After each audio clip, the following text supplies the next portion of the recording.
Welcome back to Hannity. So as we reported last night, the Hill's John Solomon out with another huge, massive bombshell story on the FBI's investigation into Hillary Clinton's private email server. According to this report, Deputy FBI Director Andrew McCabe, he issued an email declaring that the Clinton investigation has been given a, quote, special status and would be handled by a small team of high-ranking FBI officials. And there's more tonight on the Russian bribery case. Reuters now has released the name of the FBI informant, the one that had the NDA lifted. John is also reporting that tonight the Democratic senator from the state of California, Dianne Feinstein, wants to speak with him. Joining us now, the Hill's John Solomon, along with investigative reporter Sarah Carter. I don't even know where to begin. The fact that this informant's name was released, that's troublesome to me. But more troublesome, I'll let you both address this, John, first. More troublesome is the fact that their Justice Department is leaking, oh, he doesn't have any information, when I know that's a lie. Yeah, no, you're right, Sean. We have seen the Attorney General, Jeff Sessions, tried to say there's no connection between Uranium 1 and the Mikoyan Russian bribery case. We've seen the Deputy Attorney General say that, and now we saw two anonymous officials in a Reuters story saying that. And what we'll say back to that is I think people should tune into the Hill next week. We'll show people the real FBI documents, what the FBI learned in real time about the Russian bribery case and its connection to Uranium 1. There'll be no doubt about it when we put those documents into the public domain. I've said to you, you guys are going to be Woodward and Bernstein by the time this is all over. And Sarah, let me get your take on this. You know who the FBI informant is. You both know. You have both talked to him. We know who the attorney is. How extensive? They're trying to downplay what he has. Sarah, how extensive is it? And what do you think of the release of his name? Well, I know he's very concerned about the release of his name. He did not authorize that, although he was contacted by the reporter from Reuters. I spoke to him and asked him, what would you want me to say? And this was through his attorney when I speak to Sean tonight. And one of the things that he'd like to get out there is, you know, at the time that the reporter contacted him, you know, he's been terribly ill. He's been battling cancer. He's been in a battle not only with the U.S. government, but he is very sick, and he's been battling cancer and going through chemo. And, you know, all of these now are coming out. So he is in a battle for not only his life, but in a battle against what he perceives as people within the U.S. government that don't want this story to come out. But there is so much information, Sean, that he is willing to share with the public to set the record straight. And believe me, we're going to get it out there. He is going to have his say. His voice will be heard. 4 years an informant. He knew about the bribery, extortion, kickbacks, money laundering of Putin's agents, if you will, in the U.S.? Yes. And he will be able to lay that all out for everyone, and he will do that for Congress, and specifically for Congress. And I know, you know, John and I have been working on this for months and months and months. Another clarification in the story, they called him a lobbyist. He was not a lobbyist. He was a consultant, which was very different. And remember, he was the one that came to the U.S. government. He came to the Justice Department with this information. I'm guessing, John, at the end of this FBI informant is going to end up being the hero that helps the... Go ahead. Yeah, I don't know whether hero, I mean, that's other people's decisions to put white hats and black hats on people, but he is going to be an extraordinary fact witness because he gathered so much information. There are videotapes where the Russians are opening up briefcases full of cash.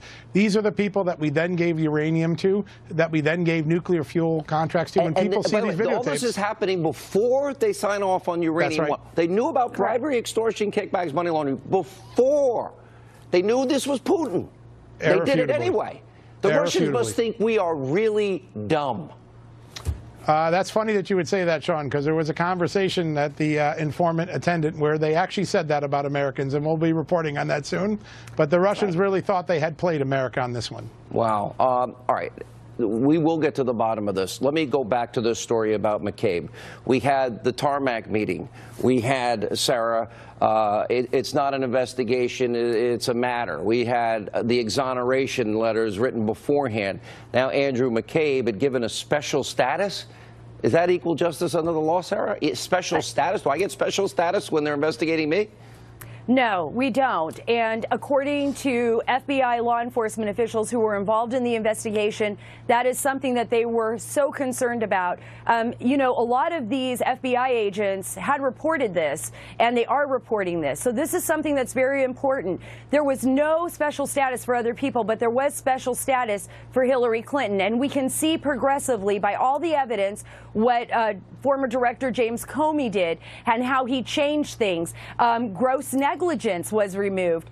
So these are a lot of issues that I think Congress, as well as the DOJ, is looking into. Remember, there is an Inspector General's investigation. So we will see where this will lead. But I can tell you this, Sean, there are FBI agents out there that truly believed there was no equal justice here. Thank God for those good few. John, don't think you slipped it past me with me not catching it, that you talked about next week and you talked about Monday, and don't think you're getting off this show without me asking you specifically where you're going with this next step, because this is unpeeling the layers of an onion, and I think when we get to the core, it's going to be pretty rotten.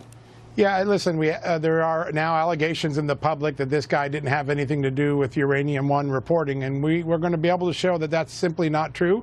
And you have to ask yourself that Reuters was wrong today. That the Justice Department leak was wrong? Well, what the lawyers are quoted as saying, that they don't think there's any connection to Uranium One and the Meekerin case. We have seen documentation that absolutely refutes that. Sarah? Absolutely. It absolutely refutes that. So stay tuned. Let me go back to the Russian dossier. Sarah, I'll stick with you on this because this is another matter. We went over the email servers. I think that will still come back into play. But on the Russian dossier, we know that Hillary bought and paid for this with Michael Steele. And we know that it was false. And we know it was salacious. And yet they ran with it to influence an election. Here's my question. If they're looking at Trump-Russia collusion and they have nothing, even the Manafort indictment is nothing related to this, and you've got Hillary paying a guy that's getting lies from Russia, why is that not investigated by Robert Mueller? Sarah? Who knows? I mean, I don't know. Maybe he is. We would hope that he would be. I mean, this is expansive investigation, right? He went way beyond the realm of what we thought he would be investigating when he wrapped up Paul Manafort and the others into and gave them, and handed out the indictments. So we just don't know. I don't want to make any assumptions there, but we do know. What we do know is that the Judiciary Committee, other committees are looking at this very closely. We know that Glenn Simpson, who is the owner of Fusion GPS, testified and also talked about spreading this dossier. But what about Sessions? What about Sessions' testimony this week about a special counsel and reaching the standard? Well, I can only hope that Sessions stands by his word, that the Attorney General stands by his word, and that he moves forward with that. All right, guys, we're looking forward to that report.